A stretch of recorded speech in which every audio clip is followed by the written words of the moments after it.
Hello everyone, this is Mamta and you are watching success point plus. Success point plus में आज हम study करने वाले हैं सी टेट की 16/2/2014 की जो है पेपर की। क्योंकि देखिए यहाँ पर जो है आपकी परीक्षा तिथि बिल्कुल पास में आ गई है। 28 दिसंबर से आपका जो है एग्ज़ाम स्टार्ट है।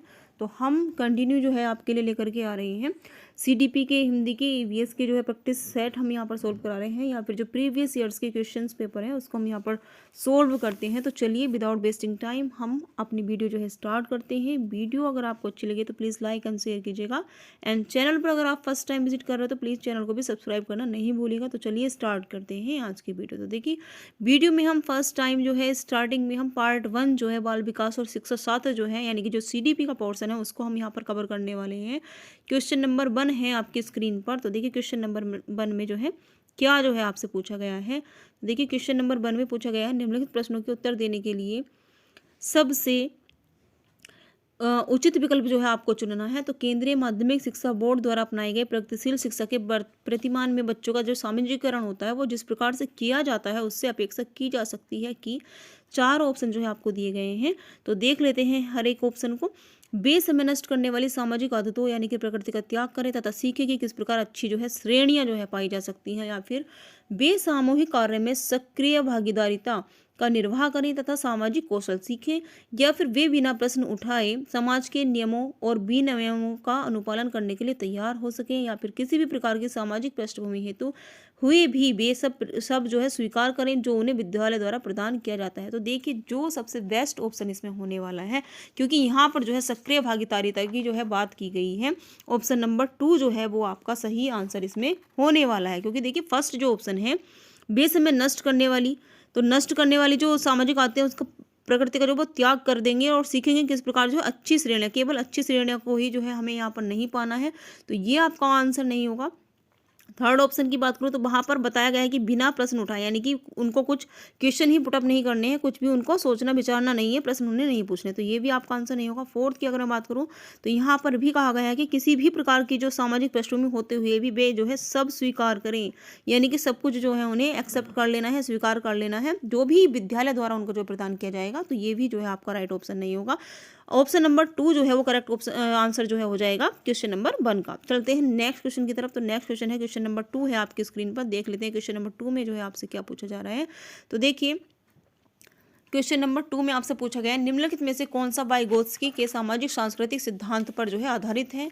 ऑप्शन नंबर 1 है सक्रिय अनुकूलन, ऑप्शन नंबर 2 है आपका पारस्परिक शिक्षण, एंड 3 है संस्कृति निरपेक्ष जो संज्ञानात्मक विकास है, और 4th है आपका ऑप्शन अंतर्दृष्टिपूर्ण जो है अधिगम। तो देखिए क्वेश्चन नंबर 2 में जो है वाइगोत्स्की के सामाजिक विकास के सिद्धांत, क्योंकि वाइगोत्स्की जो है ना आपके वाइगोत्स्की, तो वो जो है सामाजिक विकास के सिद्धांत से ही जो है रिलेट करते हैं। अगर कहीं पर भी आपको जो है सामाजिक सिद्धांत, सामाजिक सांस्कृतिक सिद्धांत आता है तो सबसे पहले जो ऑप्शन होगा आपका वाइगोत्स्की जो है बिल्कुल सही हो जाएगा। तो देखिए यहाँ पर जो सेकंड क्वेश्चन का ऑप्शन नंबर बी जो है बिल्कुल सही होने वाला है, क्योंकि इसमें जो पारस्परिक शिक्षण की जो है यहाँ पर बात की जा रही है। क्वेश्चन नंबर 2 है आपकी स्क्रीन पर। तो आई होप आपको जो है ये क्वेश्चन भी अच्छे से जो है समझ में आ गया होगा। तो पारस्परिक शिक्षण जो है इसका राइट ऑप्शन हो जाएगा। नेक्स्ट क्वेश्चन की तरफ चलते हैं। क्वेश्चन नंबर 3 है आपकी स्क्रीन पर। देखिए क्वेश्चन नंबर 3 में क्या पूछा गया है। एक शिक्षिका है अपनी कक्षा से कहती है सभी प्रकार के जो प्रदत्त कार्य हैं, देखिए कुछ प्रकार के इस टाइप के जो वर्ड्स हैं वो आपको सीटेट एग्जाम में देखने के लिए मिलेंगे। शुद्ध हिंदी में जो है इनको लिखा जाता है, कभी कभी जो है हम इनको समझ नहीं पाते, लेकिन इंग्लिश में अगर हम इसको रीड करेंगे तो हमें ईजिली जो है ये समझ में आ जाएंगे। तो असाइनमेंट्स की यहाँ पर बात हो रही है। का निर्माण इस प्रकार किया गया है कि प्रत्येक विद्यार्थी अधिक जो है प्रभावशाली ढंग से सीख सके, है ना। अतः सभी विद्यार्थी बिना किसी अन्य की सहायता से अपना कार्य जो है पूर्ण करें। वह कोलवर के किस नैतिक विकास के चरण की ओर संकेत दे रही है। देखिए जो कोलवर का नैतिक विकास के जो चरण थे वो 4 चरण जो है दिए गए हैं, और चारों के चारों आपको बता दिए गए हैं कि औपचारिक चरण 4 कानून और व्यवस्था, पर औपचारिक चरण 5 यानी कि सामाजिक संविदा, या फिर पूर्व औपचारिक चरण 1 यानी कि दंड परिवर्तन, या फिर 4th पूर्व औपचारिक चरण 2 वैयक्तिकता और विनिमय। तो क्वेश्चन नंबर 3 है आपका। थर्ड का जो ए नंबर है आपका, यानी कि जो फर्स्ट नंबर है औपचारिक चरण 4 कानून और व्यवस्था, ये आपका जो है सही हो जाएगा। इसको थोड़ा सा मैं एक्सप्लेन कर देती हूँ। तो देखिए लॉरेंस कोलवर के नैतिक विकास की जो अवस्था है वो सिद्धांत के अंतर्गत कई अवस्थाओं का जिक्र जो है इसमें किया गया है ना, 4 प्रकार की। उसमें जो औपचारिक चरण की कानून व्यवस्था सिद्धांत के अंतर्गत जो है वह ये मानता है, क्योंकि देखिए विद्यार्थी को जो दिया गया कार्य है ना वो तर्कसंगत ढंग से वितरित किया गया है ना। और तो कार्य का जो संपादन है वो अधिक प्रभावशाली होगा। जो भी प्रोजेक्ट वर्क उसको असाइनमेंट जो है दिया गया वो जो है क्या होगा, इफेक्टिव होगा, प्रभावशाली जो है वो होगा। उनके जो यानी कि जो विद्यार्थी हैं उनके आपसी विचारों में जो है कानून और व्यवस्था वाली नैतिकता का जो है इसमें विकास होगा, जो कि फर्स्ट ऑप्शन में आपको दिया गया है। तो थर्ड का जो फर्स्ट नंबर का ऑप्शन है वो आपको सही हो जाएगा। देखिए जो ये कुछ जो है आपके कॉल वर्क है, जैसे कि है ना, स्किनर है और जीन पियाजे हैं, इसको जो है आपको बहुत अच्छे से जो है तैयार करके जाना है। यहीं से जो है क्वेश्चन ज़्यादा से ज़्यादा जो है क्वेश्चन वो यहीं से पूछे जाते हैं, तो इनको आप अच्छे से स्टडी कर लेना। नेक्स्ट क्वेश्चन की तरफ चलते हैं। क्वेश्चन नंबर 4 है आपकी स्क्रीन पर, देखते हैं क्वेश्चन नंबर 4 में आपसे जो है क्या पूछा गया है। तो देखिए क्वेश्चन नंबर 4 में 14 वर्ष से देविका है, अपने आप में जो है पृथक स्वयं नियंत्रित व्यक्ति की भावना की को विकसित करने का प्रयास जो है वो कर रही है। तो वह विकसित क्या कर रही है, देखिए नियमों के प्रति घृणा, स्वायत्तता, या फिर किशोर अवस्थात्मक अक्खड़पन या फिर परिपक्वता। देखिए 14 वर्ष की है देविका, कितनी वर्ष की है, 14 वर्ष की देविका की यहाँ पर बात हो रही है। क्वेश्चन नंबर 4 है आपका। तो देखिए प्रश्न में जो है ना, 14 वर्षीय देविका अपने आंतरिक मनोभावों से जो है वो प्रेरित है, वह अपनी जो क्रियात्मक एवं स्वनियंत्रित कर्तव्य की भावना को विकसित कर रही है। तो इसमें जो है ऑप्शन आपका 2 नंबर का ऑप्शन सही हो जाएगा, यानी कि स्वायत्तता is the best option of the question number 4। चलते हैं नेक्स्ट क्वेश्चन की तरफ। क्वेश्चन नंबर 5 है आपकी स्क्रीन पर। प्रगतिशील शिक्षा की यहाँ पर बात हो रही है के संदर्भ में निम्नलिखित में से कौन सा कथन जॉन ड्यूई के अनुसार समुचित है। ठीक है, तो फर्स्ट ऑप्शन है कक्षा में प्रजातंत्र का कोई स्थान नहीं होना चाहिए, या फिर विद्यार्थियों को स्वयं ही सामाजिक समस्याओं को सुलझने में सक्षम होना चाहिए, या फिर जिज्ञासा विद्यार्थियों के स्वभाव में अंतर्निहित नहीं है अपितु इसका जो कर्षण यानी कि संवर्धन करना चाहिए, या फिर कक्षा में विद्यार्थियों का निरीक्षण करना चाहिए न कि उन्हें सुनना चाहिए। तो जो आपका क्वेश्चन नंबर 5 है उसका जो है 2 नंबर का ऑप्शन जो है बिल्कुल सही हो जाएगा, क्योंकि जो प्रगतिशील शिक्षा है ना वो जॉन ड्यूई के द्वारा जो है दी गई है। तो 2 नंबर का ऑप्शन आपका सही हो जाएगा। विद्यार्थियों को स्वयं ही सामाजिक समस्याओं को सुलझाने में जो है सक्षम होना चाहिए। ठीक है, कि वो उनको जो है खुद ही जो अपनी प्रॉब्लम्स होंगी वो सॉर्ट आउट कर ले। ये जो है बेस्ट ऑप्शन हो जाएगा आपका क्वेश्चन नंबर 5 का। नेक्स्ट क्वेश्चन की तरफ चलते हैं। क्वेश्चन नंबर 6 है आपकी स्क्रीन पर, तो देख लेते हैं क्वेश्चन नंबर 6 में जो है आपसे क्या पूछा गया है। तो देखिए क्वेश्चन नंबर 6 में भाषा अवबोधन की जो है बात की गई है। भाषा अवबोधन से जो संबद्ध विकार है वो क्या है। तो यहाँ से हमेशा ही 1 नंबर का क्वेश्चन आपको देखने के लिए मिलेगा। ज़्यादा से ज़्यादा कभी मिलता है तो 2 नंबर का मिल जाता है, लेकिन 1 नंबर का क्वेश्चन बिल्कुल पक्का है। तो देखिए चलाघात, या फिर पठन वैकल्य, या फिर वाक संबंध रोग, या फिर भाषाघात। तो देखिए इसको हिंदी में भी हमें याद रखना है और इंग्लिश में भी हमें इसको याद रखना है, क्योंकि कभी कभी जो है ना इसको इंग्लिश में दे दिया जाता है, हिंदी में नहीं दिया जाता, या फिर हिंदी में देते हैं तो हमें समझ में नहीं आता, इसलिए हमें इंग्लिश में भी इसको जो है याद रखना है। तो क्वेश्चन नंबर 6 का आपका ऑप्शन होगा डी, यानी कि जो भाषाघात है ना, भाषा अवबोधन जो है वो जो संबद्ध विकार है वो भाषाघात यानी कि जो अफेजिया होती है उससे जो है रिलेट करता है। तो 6 नंबर का 4th ऑप्शन आपका सही हो जाएगा। नेक्स्ट क्वेश्चन की तरफ चलते हैं। क्वेश्चन नंबर 7 है आपकी स्क्रीन पर, तो देखते हैं क्वेश्चन नंबर 7 में क्या है। तो निम्नलिखित में से कौन सा आलोचनात्मक दृष्टिकोण बहुबुद्धि सिद्धांत, देखिए काफी सारे जो सिद्धांत है ना, थ्योरी ऑफ मल्टीपल इंटेलिजेंस है ना, इसको आपको स्टडी कर लेना, अच्छे से याद कर लेना है, क्योंकि इन सिद्धांतों में से आपको जो है क्वेश्चन जो है देखने के लिए मिलेंगे पेडागोजी से रिलेटेड भी। तो देखिए बहुबुद्धि सिद्धांत से संबंध नहीं है, यह शोध आधारित नहीं है, विभिन्न बुद्धियां भिन्न भिन्न विद्यार्थियों के लिए विभिन्न पद्धतियों की मांग करती हैं, या फिर प्रगतिभाशाली जो विद्यार्थी होते हैं प्राय एक क्षेत्र में ही अपनी विशिष्टता प्रदर्शित करते हैं, या फिर इसका कोई अनुभवात्मक आधार जो है नहीं होता है। तो क्वेश्चन नंबर 7 में देखिए, तो जो ये बहुबुद्धि सिद्धांत की इस अवधारणा पर आलोचना की जाती है, क्योंकि न तो किसी आनुभाविक तथ्यों पर आधारित है और न ही इसमें जो है किसी शोध कार्य को जो है जो कार्यस्थ है वो प्रदान किया गया है। तो इसमें जो है 7th का जो है आपका 3rd नंबर का ऑप्शन जो है बिल्कुल सही हो जाएगा, क्योंकि प्रतिभाशाली विद्यार्थी प्राय एक क्षेत्र में ही अपनी विशिष्टता प्रदर्शित करते हैं, ये जो है इससे संबंध नहीं है। तो 7th क्वेश्चन का आपका 3rd वाला ऑप्शन बिल्कुल सही हो जाएगा। चलते हैं नेक्स्ट क्वेश्चन की तरफ, तो देख लेते हैं क्वेश्चन नंबर 8 में जो है आपसे क्या पूछा गया है। देखिए बहुबुद्धि सिद्धांत, क्वेश्चन नंबर 8 है आपकी स्क्रीन पर। बहुबुद्धि सिद्धांत को वैध नहीं माना जा सकता, क्योंकि विशिष्ट परीक्षणों के अभाव में भिन्न बुद्धियों का मापन संभव नहीं है। डिफरेंट इंटेलिजेंस की जो है इसमें बात की गई है कि जो विशिष्ट परीक्षणों के अभाव में भिन्न जो बुद्धियां होती हैं उनका मापन संभव नहीं है। तो यह सभी 7 बुद्धियों को समान महत्व नहीं देता है, यानी कि जो बहुबुद्धि सिद्धांत है वो जो है वैध नहीं माना जा सकता है, क्योंकि यह केवल अब्राहम मैस्लो की जीवन भर के सुदृढ़ अनुभवात्मक अध्ययन पर आधारित है, या फिर यह सर्वाधिक महत्वपूर्ण सामान्य बुद्धि जी के अनुकूल यानी कि सुसंगत नहीं है। तो क्वेश्चन नंबर 8 का जो है आपका फर्स्ट नंबर का ऑप्शन बिल्कुल सही हो जाएगा। विशिष्ट परीक्षणों के अभाव में भिन्न बुद्धियां यानी कि जो डिफरेंट इंटेलिजेंसेस हैं को मापन संभव नहीं है। यही जो है आपका बहुबुद्धि सिद्धांत जो है वैध नहीं माना जा सकता है। यही जो है उसका क्या है कारण है। तो 8 नंबर का फर्स्ट ऑप्शन आपका सही हो जाएगा। चलते हैं नेक्स्ट क्वेश्चन की तरफ। क्वेश्चन नंबर 9 है आपकी स्क्रीन पर। कक्षा में विद्यार्थियों के वैयक्तिक विभेद, देखिए वैयक्तिक विभेद की यहाँ पर जो है बात हो रही है। तो फर्स्ट ऑप्शन है आपका लाभकारी नहीं है क्योंकि अध्यापकों को वैविध्यपूर्ण कक्षा को नियंत्रित करने की आवश्यकता है, या फिर हानिकारक है क्योंकि इनसे विद्यार्थियों में परस्पर द्वंद्व उत्पन्न होते हैं, या फिर अनुपयुक्त है क्योंकि ये सर्वाधिक मंद विद्यार्थी के स्तर तक पाठ्यचर्या के स्थानांतरण की गति को कम कर देते हैं, या फिर लाभकारी है क्योंकि ये विद्यार्थियों की संज्ञानात्मक संरचना को खोजने में अध्यापकों को प्रवृत्त करते हैं। तो क्वेश्चन नंबर 9 का जो है आपका डी ऑप्शन बिल्कुल सही हो जाएगा, यानी कि फोर्थ वाला ऑप्शन बिल्कुल ठीक हो जाएगा। देखते हैं फोर्थ वाले में है क्या। देखिए जो कक्षा में विद्यार्थियों के जो वैयक्तिक विभेद होते हैं ना वो लाभकारी होते हैं, यानी कि वो बेनिफिशियल जो है साबित होते हैं, क्योंकि ये विद्यार्थियों की जो संज्ञानात्मक संरचना को खोजने में अध्यापकों को क्या करते हैं, प्रवृत्त जो है वो कर देते हैं। तो 9 नंबर का जो है फोर्थ ऑप्शन आपका सही हो जाएगा। देखिए व्यक्ति विभेद जो है कैसे होते हैं, लाभकारी होते हैं। उससे बहुत कुछ जो है टीचर्स को भी और बच्चों को भी आपस में सीखने में हेल्प जो है मिलती है। तो 9 का फोर्थ ऑप्शन जो है आपका सही हो जाएगा।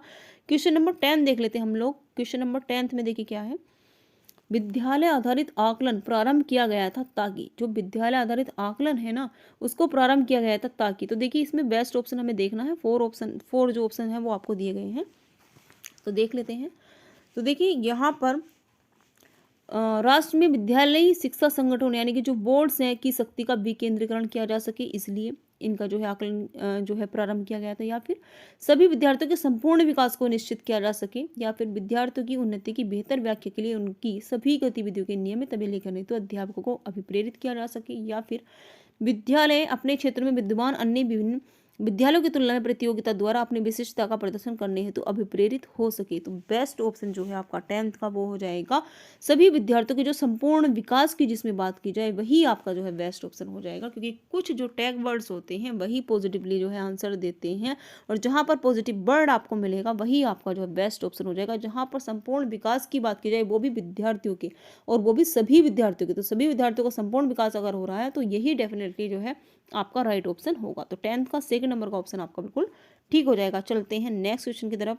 क्वेश्चन नंबर 11 है आपकी स्क्रीन पर।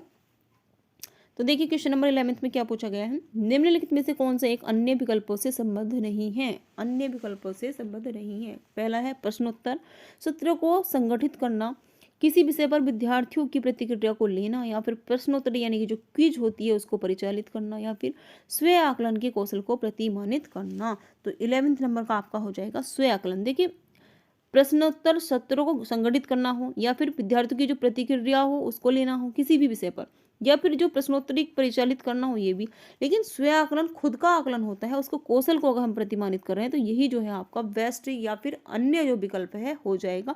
तो 11 का 4 नंबर का आपका क्वेश्चन बिल्कुल 4 नंबर का ऑप्शन आपका सही हो जाएगा। चलते हैं नेक्स्ट क्वेश्चन की तरफ। क्वेश्चन नंबर है 12 आपकी स्क्रीन पर। तो देखते हैं क्वेश्चन नंबर 12 में जो आपसे क्या पूछा गया है। निम्नलिखित में से कौन सा प्रश्न अपने विशिष्ट क्षेत्र से ठीक तरह से जो है मिला हुआ है। ठीक है, क्या आप अपने विद्यार्थियों को उनकी गणित की उपलब्धि के आधार पर वर्गीकृत कर सकते हैं। ये मूल्यांकन पिछली रात दूरदर्शन पर दिखाए गए क्रिकेट मैच में निर्णायक क्षण कौन सा था, यानी कि जो टर्निंग पॉइंट था वो कौन सा था, सृजनशील है, या फिर जड़ी बूटियों के प्रयोग द्वारा चिकन पकाने हेतु कोई नदी पाक विधि जो है लिखी, ये अनुप्रयोग है, या फिर निर्धारित कीजिए कि दिए गए मापकों में से कौन सा मापक आपको उत्तम परिणामों को पाने में सर्वाधिक प्रवृत्त कर सकता है, ये जो है विश्लेषण है। तो कौन सा जो है ऑप्शन सही होने वाला है, कौन सा जो जोड़ा है वो सही मिला हुआ है। प्रश्न से विशिष्ट क्षेत्र जो है उसमें दिया गया है। तो देखिए इसमें जो निर्धारित कीजिए कि दिए गए माप को, यानी कि विश्लेषण में से कौन सा मापक आपको जो है उत्तम परिणामों को पाने में सर्वाधिक प्रवृत्त करता है, तो 4th जो ऑप्शन है वो आपका सही हो जाएगा। 12th का 4 नंबर का ऑप्शन आपका सही हो जाएगा। ठीक है, नेक्स्ट क्वेश्चन की तरफ चलते हैं। क्वेश्चन नंबर 13 है आपकी स्क्रीन पर। देखिए कुछ इसी तरह से जो है सीटेट में क्वेश्चन पूछे जाते हैं। इनको बहुत जो है आपको बहुत ध्यान से बहुत शांत मन से जो है इसको पढ़ना होता है, क्योंकि वहाँ पर टाइम इसमें ज़्यादा लग जाता है बच्चों को। कुछ बच्चों को देखिए क्वेश्चन भी समझ में नहीं आते हैं, उनको काफ़ी बार जो है बार बार जो है इसको रीड करना पड़ता है, तब उनको क्वेश्चन समझ में आता है कि आखिर जो एग्जामिनर है वो हमसे पूछ क्या रहा है, हमें किस तरह का जो आंसर देना है। और देखिए ध्यान से आपको क्वेश्चन वहाँ पर पढ़ना है, और टाइम भी जो है हम उसमें हमें ज़्यादा नहीं मिलता है, तो इसीलिए टाइम का भी आप लोग ध्यान रखें। नेक्स्ट क्वेश्चन देख लेते हैं। 30 नंबर का क्वेश्चन है, निम्नलिखित में से कौन सी सर्वाधिक प्रभावकारी विधि हो सकती है। सबसे प्रभावकारी जो है हमें विधि देखनी है जो आपकी इस अपेक्षा को पूरी कर सके कि वंचित विद्यार्थी अपनी भागीदारिता द्वारा सफल हो सके। तो देखिए इसमें ऑप्शन 1 है, आप उनकी सफलता हेतु उनकी क्षमता में विश्वास को अभिव्यक्त करें, पढ़ाए जाने वाले विषय में आप अपनी रुचि विकसित कर सकें, या फिर अपने लक्ष्य को महसूस करने के लिए बच्चों की अन्य बच्चों से वो प्रायः तुलना करते रहना, या फिर इस बात पर बल देना कि आपकी उनसे उच्च अपेक्षाएं हैं। तो देखिए 30 नंबर का आपका हो जाएगा, आप उनकी सफलता हेतु उनकी क्षमता में विश्वास को अगर अभिव्यक्त करेंगे तो यही जो है सफल जो है भागीदारिता आपकी कहलाएगी। तो 13 का जो फर्स्ट नंबर का ऑप्शन है वो आपका सही हो जाएगा। नेक्स्ट क्वेश्चन देख लेते हैं। क्वेश्चन नंबर 14 है आपकी स्क्रीन पर। तो क्वेश्चन नंबर 14 में देखते हैं क्या पूछा है, निम्नलिखित में से कौन सा विकासात्मक विकार का उदाहरण नहीं है। तो देखिए विकासात्मक विकार यहाँ पर पूछा गया है, आत्मविमोह, प्रमस्तिक घात, पर अभिघातक तनाव, घातक तनाव, या फिर न्यून अवधान सक्रिय विकार। तो देखिए इंग्लिश और हिंदी दोनों में ही यहाँ पर देखने के लिए मिलेगा। हिंदी थोड़ी टफ लगती है, इसमें समझ में नहीं आती है, शुद्ध हिंदी का यहाँ पर जो है यूज़ किया गया है। तो देखिए यहाँ पर जो पर अभिघातक जो तनाव है ये इसका जो है यानी कि जो आपका पोस्ट ट्रॉमेटिक स्ट्रेस है ये आपका राइट ऑप्शन हो जाएगा। तो देखिए यहाँ पर विकासात्मक विकार का उदाहरण नहीं है, यही जो है विकासात्मक जो विकार है उसका उदाहरण नहीं है। बाकी जो तीनों हैं आत्मविमोह, प्रमस्तिघात एंड न्यून अवधान सक्रिय विकार, तीनों ही जो है वो विकासात्मक विकार के उदाहरण हैं।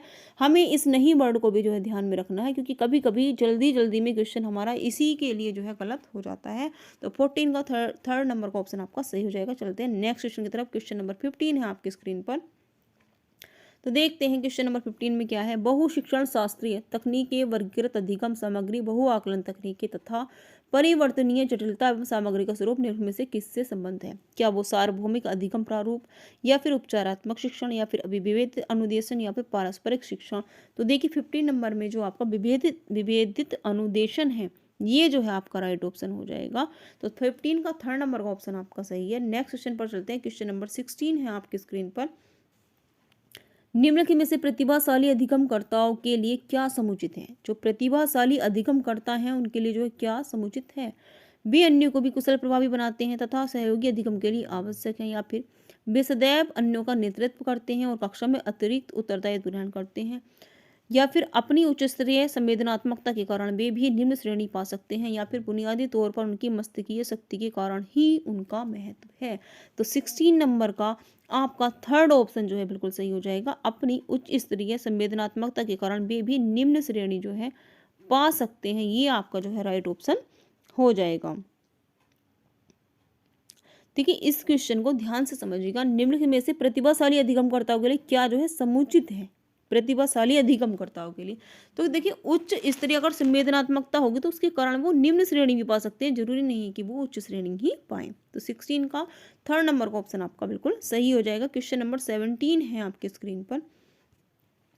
विद्यालयों में समावेशन मुख्यतः केंद्रित होता है। तो विद्यालय में जो समावेशन होता है वो मुख्यतः केंद्रित होता है विशिष्ट श्रेणी वाले बच्चों के लिए सूक्ष्म अति सूक्ष्म प्रावधानों के निर्माण पर, या फिर केवल निर्योग्य छात्रों की आवश्यकताओं को पूर्ण करने पर, या फिर संपूर्ण कक्षा की कीमत पर निर्योग्य बच्चों की आवश्यकताओं को पूरा करने पर, या फिर विद्यालयों में निरक्षर अभिभावकों की शैक्षिक आवश्यकताओं पर। तो देखिए 17 नंबर का आपका फर्स्ट नंबर का ऑप्शन बिल्कुल ठीक हो जाएगा, क्योंकि यहाँ पर विशिष्ट श्रेणी वाले बच्चों के लिए सूक्ष्म अति सूक्ष्म प्रावधानों के निर्माण पर जो है बल दिया गया है, और मुख्यतः केंद्रित ये जो है समावेशन इसी के लिए होता है। तो 17 नंबर का जो है फर्स्ट ऑप्शन आपका सही हो जाएगा। नेक्स्ट क्वेश्चन की तरफ चलते हैं हम लोग। क्वेश्चन नंबर 18 है आपकी स्क्रीन पर। क्वेश्चन नंबर 18 में क्या है खास, तो देखिए क्वेश्चन नंबर 18 में आपसे पूछा गया बच्चों में सीखी गई निस्सहायता का कारण है। सीखी गई निस्सहायता इस व्यवहार को अर्जित कर लेना कि वे सफल नहीं हो सकते, या फिर कक्षा गतिविधियों के प्रति कठोर निर्णय, या फिर अपने अभिभावकों की अपेक्षाओं के साथ तालमेल न बना पाना, या फिर अध्ययन को गंभीरतापूर्वक न लेने हेतु नैतिक जो है निर्णय। तो 18 का जो है ये आपका फर्स्ट ऑप्शन बिल्कुल ठीक हो जाएगा। इस व्यवहार को अर्जित कर लेना कि वे कभी सफल नहीं हो सकते हैं, ये जो है बच्चों में सीखी गई निस्सहायता है कि हम कुछ कर नहीं सकते, हम इसको काम को हम इसको कंप्लीट नहीं कर सकते या हम सक्सेस नहीं हो सकते हैं, यही व्यवहार जो है अर्जित कर लेना कि हम इसमें सफल नहीं हो सकते, यही जो है आपका बेस्ट ऑप्शन हो जाएगा। क्वेश्चन नंबर 18 का फर्स्ट ऑप्शन आपका सही हो जाएगा। नेक्स्ट क्वेश्चन की तरफ चलते हैं। क्वेश्चन नंबर 19 है, तो देखिए 19 में क्या है।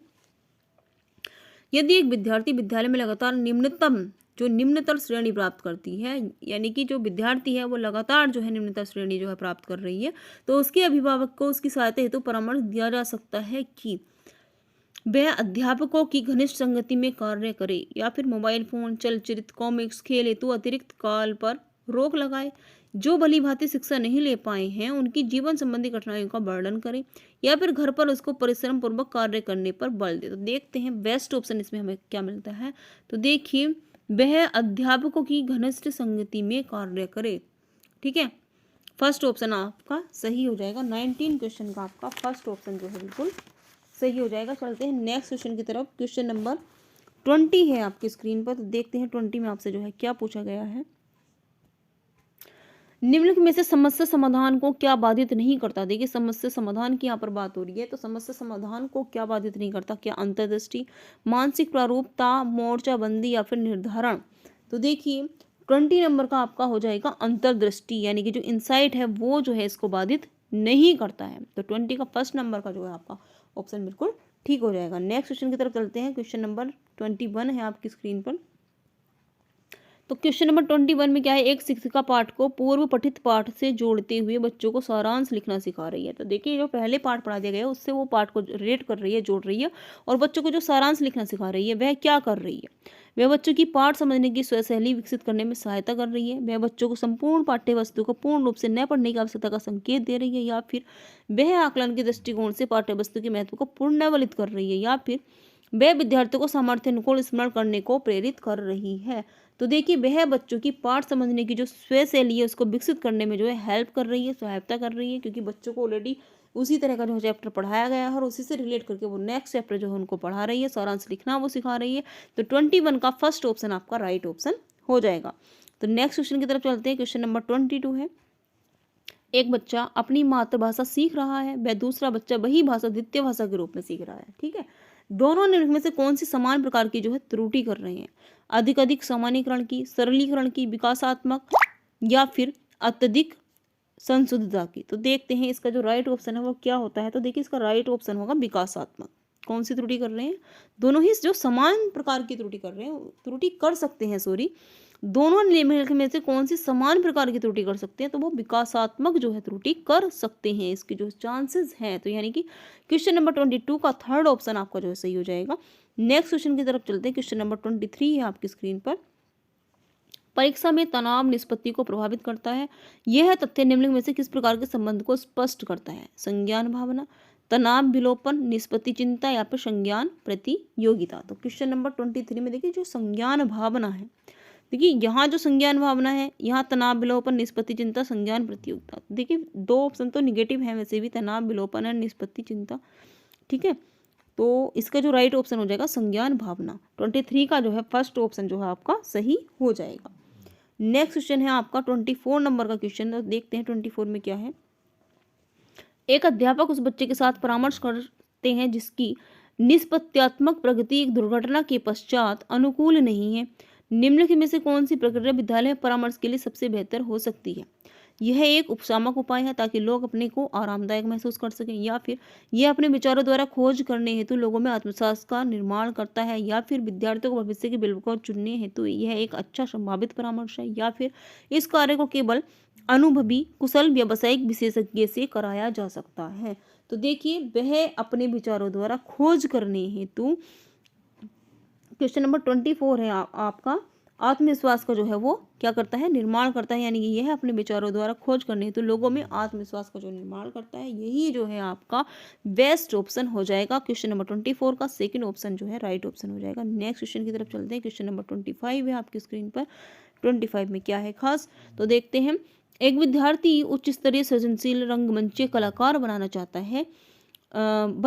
है, उसके लिए निम्नलिखित में से कौन सा उपाय सबसे कम प्रेरक होने वाला है ना। सबसे कम प्रेरक क्या होगा, तो देखिए राज्य स्तरीय प्रतियोगिता को जीतने का प्रयास करना ताकि जो है छात्रवृत्ति पाई जा सके, या फिर अपने रंगमंच कलाकार साथियों के साथ सहानुभूतिपूर्ण, स्नेही तथा सहयोगी संबंध विकसित करना, या फिर उन रंगमंच कौशलों को अधिक समय देना जिनसे वह प्रफुल्लित होता है, या फिर संसार के श्रेष्ठ रंगमंच कलाकारों की निष्पत्ति से संबंध साहित्य पढ़ने के लिए तथा उससे सीखने के प्रयास के लिए कहना। तो देखिए इसमें जो है आपको सबसे कम प्रेरक जो है ढूंढना है, तो जो राज्य स्तरीय प्रतियोगिताओं को जीतने का जो प्रयास करना ताकि जो वह छात्रवृत्ति जो है पाई जा सके, तो ये ऑप्शन जो है सबसे कम प्रेरक होगा। तो 24 का फर्स्ट नंबर का जो ऑप्शन बिल्कुल राइट ऑप्शन हो जाएगा।